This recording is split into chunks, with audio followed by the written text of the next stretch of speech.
780A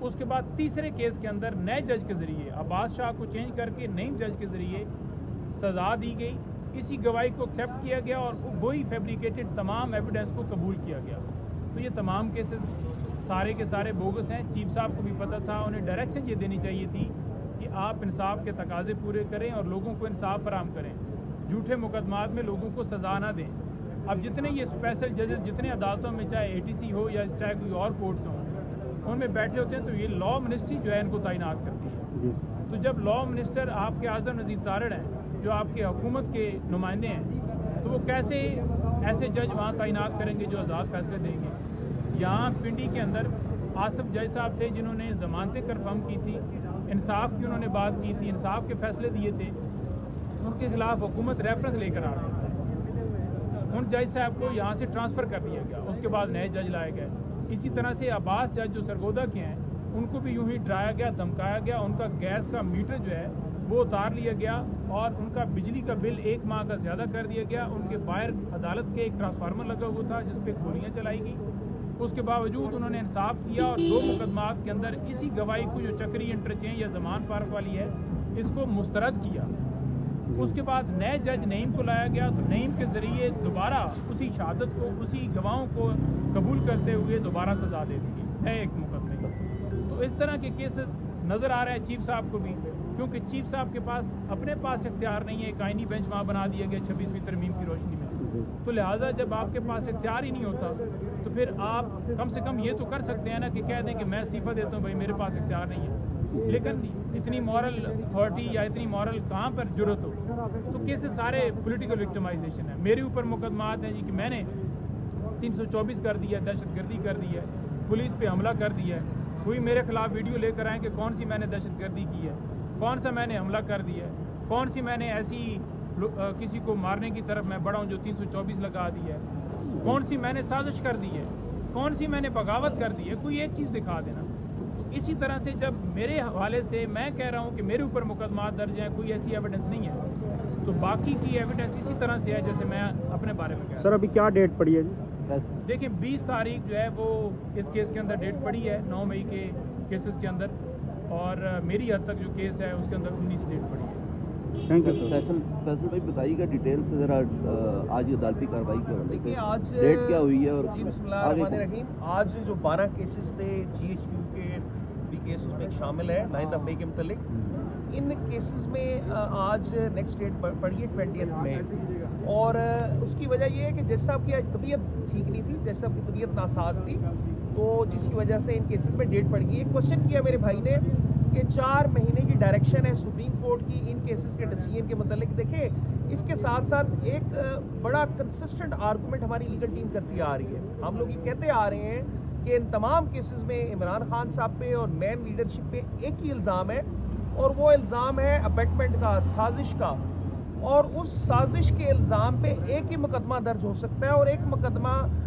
درج کرنے کے بجائے یہاں پہ عمران خان صاحب پہ 9 مئی کے متعلق سینکڑوں مقدمات درج کر دیے گئے جو خلاف قانون ہے، جو سغرا بیوی ججمنٹ میں جو آنریبل سپریم کورٹ نے ایک قانون سیٹل کیا ہے یہ اس کے خلاف ہے۔ دوسری بات میں یہ عرض کر دوں کہ ان تمام کیسز کی بابت جو خان صاحب فیس کر رہے ہیں، خان صاحب کے متعلق کوئی ایویڈنس نہیں ہے، بالکل بوکس بے بنیاد کیسز ہیں، سیاسی بنیادوں پر بنائے ہوئے کیسز ہیں، اور عدالت اگر ان کیسز کو میرٹ پہ لے کے چلے تو ان میں تو فرد جرم بھی نہیں لگتا۔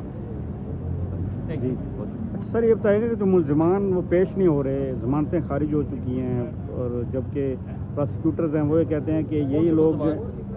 26 نومبر کے کیسز ہیں یا 9 مئی کے کیسز میں بھی ضمانتیں مسترد ہوئی ہیں، تو پراسیکیوٹر یہ کہتے ہیں کہ یہ پیش نہیں ہو رہے جس کی وجہ سے انصاف کی راہ میں رکاوٹیں خود بن رہے ہیں۔ دیکھیے